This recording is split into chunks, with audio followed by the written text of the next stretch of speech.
दोस्तों, मेरा नाम इंद्र विजय है और विधान लॉ क्लासेस के इस यूट्यूब प्लेटफॉर्म के माध्यम से मैं आपको एक महत्वपूर्ण जानकारी देने वाला हूं। हम लोग अक्सर चर्चा करते हैं कि जुडिशल ऑफिसर्स की कितनी सैलरी है, मध्य प्रदेश में न्यायाधीशों की कितनी सैलरी है। तो सबसे पहले हम बात करने वाले हैं जूनियर डिवीज़न की। जूनियर डिवीज़न जो है सिविल जज junior division judicial magistrate first class उसी के साथ इंक्लूड होता है। उसकी सैलरी में सबसे पहले प्रारंभिक स्तर पर प्रवेश स्तर पर सैलरी बताई गई है, जिसमें अधिकतम सैलरी 1,36,520 रुपये है। और इसके बाद आता है प्रोबेशन पीरियड ख़त्म होने के बाद जो है उसमें भी अधिकतम सैलरी जो है 1,36,520 रुपये है। और यदि 5 वर्ष इनके द्वारा पूर्ण कर लिए जाते हैं तो उसमें भी इनकी सैलरी हो जाएगी 1,63,030 रुपये, जो सेकंड डिवीज़न की है। इसके बाद हम लोग बात करते हैं सिविल जज प्रथम खंड या फर्स्ट डिवीज़न जो है, इसका वरिष्ठ खंड जिसको बोलते हैं हम लोग सीनियर डिवीज़न।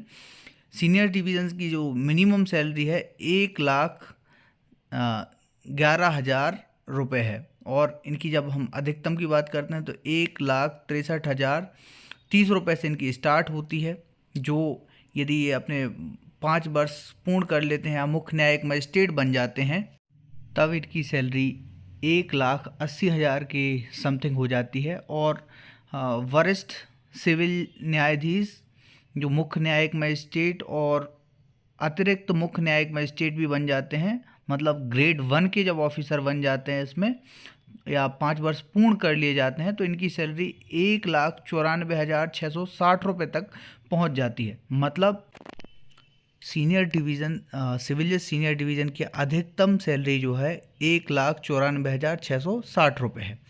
इसके बाद हम लोग डिस्ट्रिक्ट जज की बात करते हैं तो आजकल जो पहले एडीजे हुआ करते थे वो डिस्ट्रिक्ट जज हो चुके हैं, और जो डीजे हुआ करते थे वो प्रिंसिपल डिस्ट्रिक्ट जज बन चुके हैं। तो जब हम लोग डिस्ट्रिक्ट जज की बात करते हैं 1,82,200 रुपये इनकी न्यूनतम सैलरी है। और जब हम लोग अधिकतम सैलरी की बात करते हैं तो 2,24,100 रुपये इनकी अधिकतम सैलरी है, जो प्रिंसिपल डिस्ट्रिक्ट जज के रूप में अलाउंसेस वगैरह जुड़ जाते हैं जो उससे भी ज़्यादा हो जाती है।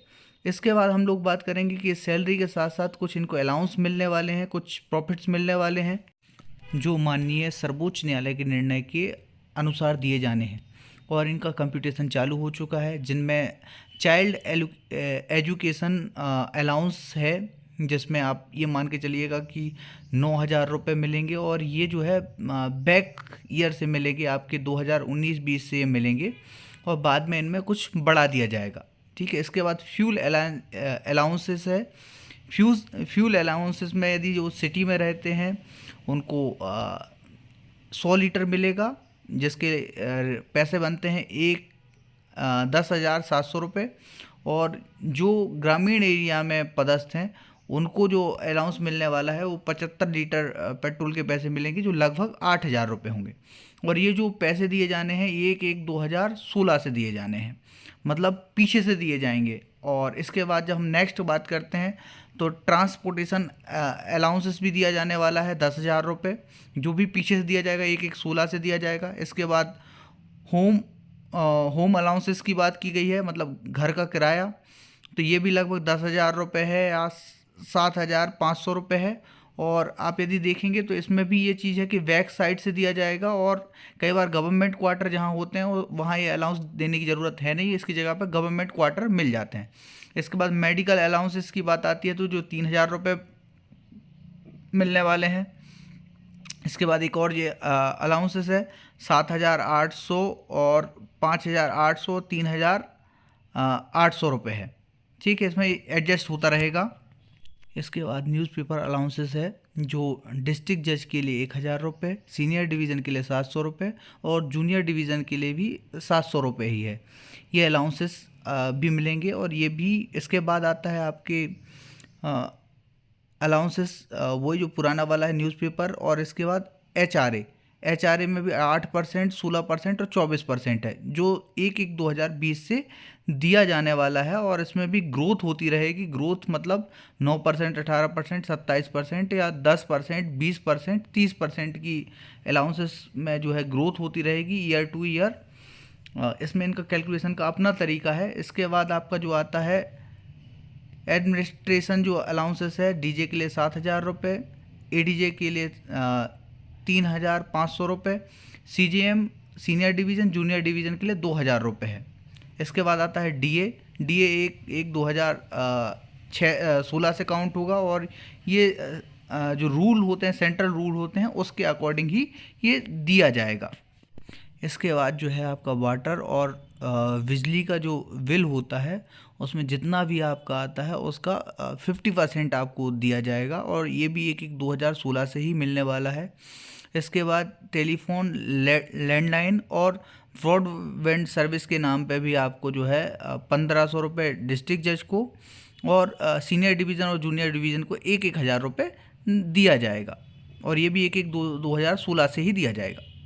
इसके बाद आपका आता है मोबाइल यूसेज का। तो मोबाइल यूसेज का अलग से आपको 2,000 रुपये और 1,500 रुपये दिया जाएगा। हिल एरिया में यदि आपकी पोस्टिंग होती है तो उसका 5,000 रुपये आपको अलग से दिया जाएगा। इसके बाद रिस्क अलाउंसेस की बात की जाती है। तो रिस्क अलाउंसेस में भी जो स्टेट गवर्नमेंट के जो रूल्स होते हैं उसमें भी उसके हिसाब से दिए जाएंगे। और आप ये मान के चलिएगा, ये जो अलाउंसेस दिए जा रहे हैं इनमें अधिकतम अलाउंस जो है आपको 40,000 रुपये जो है डिस्ट्रिक्ट जज को दिए जाएंगे, सीनियर डिवीज़न को 38,000 रुपये दिए जाएंगे और जूनियर डिवीज़न को 34,000 रुपये दिए जाएंगे। इसके बाद वाला जो अलाउंसेस है वो नहीं दिया जाएगा। हाँ, एक बात और जो बताने योग्य है यहाँ कि सुप्रीम कोर्ट में भी एक केस पेंडिंग है जिसके द्वारा जजेस के लिए जो डिस्ट्रिक्ट में तैनात होते हैं, सीनियर डिवीज़न, जूनियर डिवीज़न और डिस्ट्रिक्ट जज, इनको जो है सिक्योरिटी दिए जाने के संबंध में भी बात की जा रही है। इनको एक पर्सनल गाइड दिया जाएगा और इसके साथ ही साथ इनकी जो बंगलू होते हैं या घर होते हैं उसमें भी गार्ड की तैनाती की जाएगी। इनको एक पर्सनल सिक्योरिटी गार्ड दिया जाएगा। उस पर जो पिटीशन लगी हुई है वो अभी पेंडिंग है और हो सकता है कि बहुत जल्दी उसमें निर्णय आ जाए और इनको एक पर्सनल बॉडी गार्ड भी मिलने लगे। ऐसी और जानकारी के लिए जुड़े रहिएगा विधान लॉ क्लासेस से। यदि ये जानकारी आपको पसंद आई है तो चैनल को सब्सक्राइब करें, वीडियो को लाइक करें और अपने दोस्तों में ये जानकारी फॉरवर्ड करें। Thank you.